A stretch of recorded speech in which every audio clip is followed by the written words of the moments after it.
Hai, Assalamualaikum warahmatullahi wabarakatuh. Selamat siang dan salam sejahtera untuk kita semua. Perkenalkan, nama saya Amelia Papuani Daratista dengan NIM 22962896 dari Ilmu Komunikasi 08. Saya berasal dari Kota Sorong, Papua Barat Daya. Usia saya di tahun ini menginjak 21 tahun. Video yang saya buat ini untuk memenuhi tugas akhir mata kuliah kepemimpinan yang diampuh oleh Pak Irianto. Di sini saya akan berbagi sedikit pengalaman saya saat saya bekerja di salah satu instansi non kepemerintahan. Jadi di tahun 2021 saya lulus SMA. Kenapa saya memilih bekerja? Karena waktu itu masih masa pandemi COVID-19 dan saya merasa kalau saya kuliah di tahun itu saya tidak bisa menerima materi karena itu sistemnya masih jarak jauh, sehingga saya memilih untuk gap year dulu dan melakukan kegiatan lain, atau saya rasanya saya mau mencari pengalaman, sehingga waktu itu saya melamar di beberapa kantor yang ada di Sorong dan saya akhirnya di tahun 2021 Desember, pokoknya 2021 akhir saya diterima di kantor Badan Pusat Statistik. Di sana saya menjabat sebagai Ketua Koordinator Lapangan. Di sini saya akan menjelaskan mengenai BPS. BPS adalah salah satu lembaga non-kementerian yang bertugas untuk melakukan penyelenggaraan statistik, melakukan pendataan kepada seluruh masyarakat Indonesia.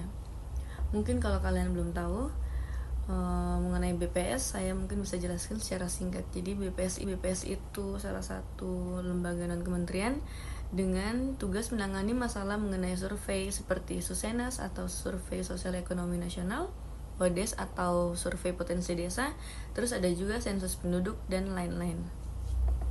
Saya di BPS memiliki jabatan sebagai Ketua Koordinator Lapangan, sehingga saya ditugaskan untuk mengawasi tim saya yang saya naungi ketika sedang melakukan pendataan.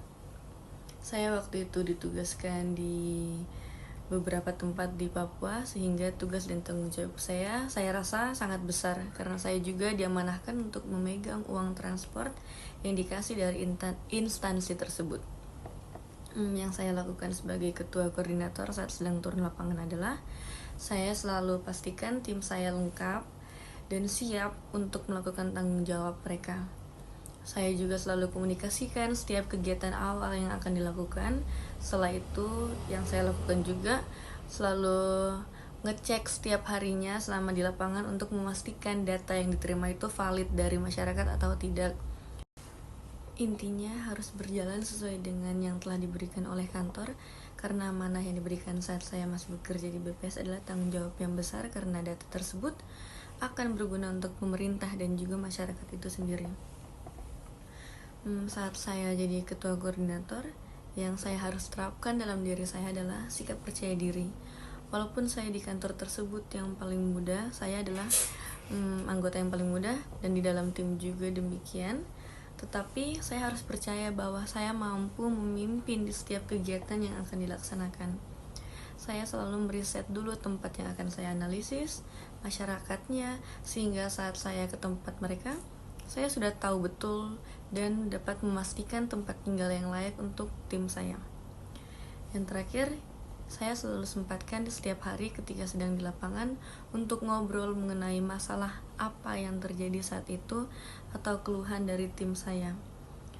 Saat itu yang saya lakukan untuk mencapai visi misi dalam tim adalah kerjasama dan dibicarakan terlebih dahulu bersama tim, karena saya adalah koordinator dalam sebuah instansi, sehingga apa yang saya akan lakukan akan berdampak juga untuk semua, sehingga saya harus bicarakan visi misi tersebut dengan anggota tim.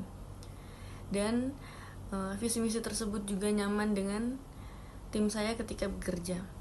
Cara menghadapi masalah yang ada yaitu mendengarkan perbedaan di dalam sebuah tim dan mengkoordinasikan, mengevaluasi lagi kinerja masing-masing dan saling introspeksi diri, baik pemimpin maupun anggota. Sebagai seorang pemimpin juga harus memiliki waktu untuk rehat agar hati dan pikiran akan terasa tenang, karena tanggung jawab seorang pemimpin itu sangat besar. Gaya kepemimpinan yang saya gunakan adalah gaya kepemimpinan demokratis, karena menurut saya sendiri lebih menarik jika di dalam sebuah tim selalu ada diskusi mengenai kinerja dan juga kegiatan-kegiatan selanjutnya yang akan dilakukan. Sehingga dalam tim tersebut tidak terlihat monoton karena seorang pemimpinnya yang tidak bisa menjadi pendengar. Dan juga menurut saya, seorang pemimpin harus selalu memberi ruang untuk anggotanya berbicara dan juga untuk kesempatan lainnya agar beberapa tim dan anggotanya itu bisa berkembang dan juga bisa mengevaluasi kinerjanya sendiri dan bisa survive untuk dirinya sendiri juga. Contohnya, satu, selalu membuka forum untuk diskusi. Yang kedua, bisa melakukan mediasi ketika ada konflik antar anggota. Ketiga, menjadi pemimpin yang tidak merasa paling seorang pemimpin sehingga bisa memanusiakan anggotanya. Yang keempat, selalu bisa lihat potensi dari tim atau anggota. Dan yang terakhir, sebagai seorang pemimpin juga harus bisa mengakui kesalahannya, karena pemimpin itu tetap bisa salah, sehingga harus bisa mengakui segala kesalahannya dan dibicarakan kepada tim agar sebuah tim itu bisa berjalan dengan baik dan anggota tim maupun pemimpinnya juga bisa nyaman untuk menjalani tugas dan tanggung jawabnya. Mungkin cukup sekian cerita pengalaman saya waktu saya menjadi pemimpin. Semoga apa yang saya ceritakan bisa menginspirasi teman-teman yang nonton dan juga kalian bisa mencontohi yang baik-baik dari cerita saya. Mungkin segitu dari saya. Terima kasih. Wassalamualaikum warahmatullahi wabarakatuh. Selamat siang dan salam sejahtera.